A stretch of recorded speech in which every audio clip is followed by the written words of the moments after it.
Tranche de livre, votre émission littéraire, en partenariat avec la librairie Les Volcans, 80 boulevard François Mitterrand à Clermont-Ferrand et sur www.librairielesvolcans.com. Bonjour à toutes et à tous, nous émettons désormais sur le Facebook et les réseaux sociaux puisque nous ne pouvons plus enregistrer sur la bande FM 100.2 du fait du confinement. Donc nous avons notre rendez-vous hebdomadaire désormais sur les réseaux sociaux afin de pouvoir continuer nos entretiens littéraires et interviewer nos auteurs habituels. Vous retrouverez donc notre émission sur Facebook et sur ma page Henri Delorme. Bonjour, je voulais revenir donc sur un livre exceptionnel qui s'appelle Les Amnésiques et qu'on appelait en Allemagne les Mitlaufen. Pourquoi ? Parce que ce sont des personnes qui se sont accommodées pendant la guerre d'une situation très particulière avec la venue d'Adolf Hitler au pouvoir. Et Les Amnésiques aux éditions Flammarion, c'est l'ouvrage de Géraldine Schwartz qui pose la question fondamentale de l'attitude des Allemands pendant les 12 ans du régime hitlérien. Comment est-il possible qu'un peuple qui a produit Goethe, Beethoven et Kant et Einstein ait pu élire un fou furieux comme Hitler et le suivre pendant aussi longtemps? Et même si on passe sur toutes les explications les plus classiques, comme la défaite de 1918, l'humiliant traité de Versailles de 1919, les lourdes réparations de guerre, l'inflation galopante de 1920, l'occupation de la Rhénanie, le sabotage de la gauche par un fou qui s'appelait Staline, et les hésitations des ministres de Weimar, la duplicité des industriels, il reste une colossale marche de manœuvre pour l'incompréhension. Voilà un livre qui interpelle et qui donne donc une réflexion sur un sujet clivant avec la plus grande objectivité sur un sujet que je n'ai jamais vu traiter de cette façon. Géraldine Schwartz, de mère française, qu'un peuple qui a produit Goethe, Beethoven et Kant et Einstein ait pu élire un fou furieux comme Hitler et le suivre pendant aussi longtemps. Et même si on passe sur toutes les explications les plus classiques, comme la défaite de 1918, l'humiliant traité de Versailles de 1919, les lourdes réparations de guerre, l'inflation galopante de 1920, l'occupation de la Rhénanie, le sabotage de la gauche par un fou qui s'appelait Staline, et les hésitations des ministres de Weimar, la duplicité des industriels, il reste une colossale marche de manœuvre pour l'incompréhension. Voilà un livre qui interpelle et qui donne donc une réflexion sur un sujet clivant avec la plus grande objectivité sur un sujet que je n'ai jamais vu traiter de cette façon. Géraldine Schwartz, de mère française et de père allemand, journaliste au journal Le Monde, était la personne idoine pour ouvrir le débat. J'ai eu l'honneur de l'interviewer, de l'appeler au téléphone à Berlin, et on a donc pu évoquer cette ville allemande de Mannheim, d'où est originaire son père. Et Géraldine Schwartz est donc partie à la recherche de l'héritage du national-socialisme dans sa propre famille, a découvert que son grand-père était donc un industriel qui a pu acheter une entreprise à bas prix, bien sûr, à un juif en 1938, Sigmund Lohmann, lequel Simon a péri avec les siens à Auschwitz. Et après la guerre, confronté à un héritier qui lui demande de l'argent, le grand-père refuse d'assumer ses responsabilités. Et donc, la découverte est le point de départ pour l'auteur d'une enquête passionnante sur les traces du travail de mémoire accompli en Allemagne sur 3 générations. Parce que l'Allemagne a fait un énorme travail sur son passé, contrairement à ce qu'on serait tenté de croire.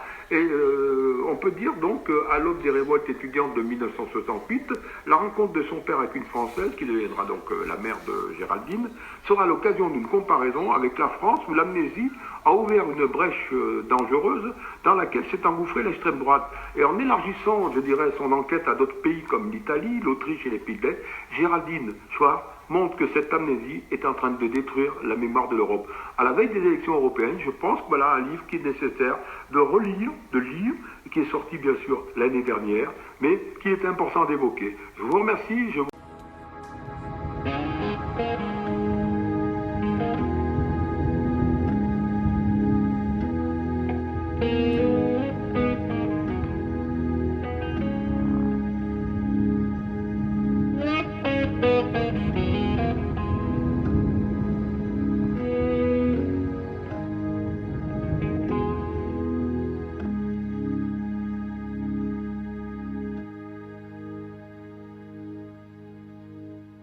These mist-covered mountains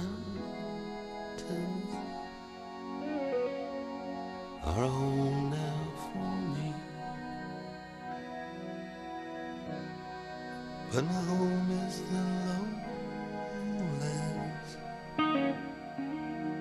and always will be. Someday you'll return to your valleys and your farms, and you'll no longer burn to be brothers in arms.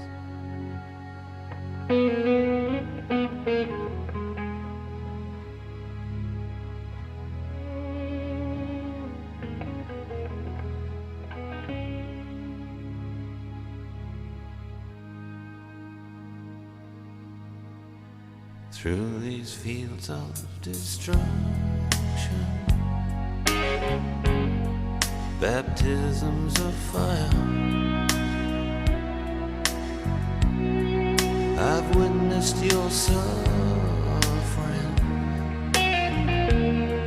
as the battle raged high. And though it had hurt me so bad, in the fear and alarm, you did not desert me, my brothers in arms.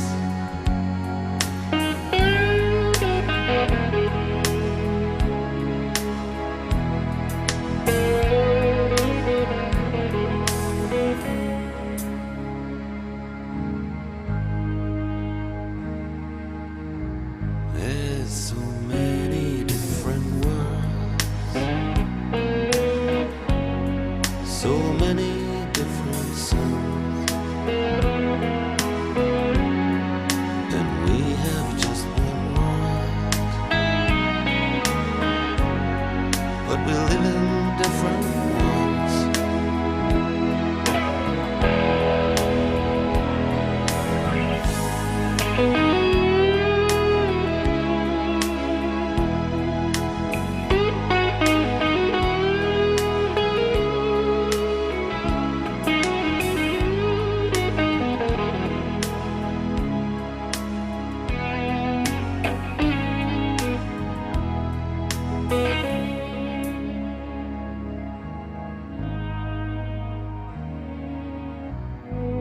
Now the sun's gone to hell, the moon riding high. Let me bid you farewell. Every man has to die, but it's written in the starlight, in every line in your palm. We're fools to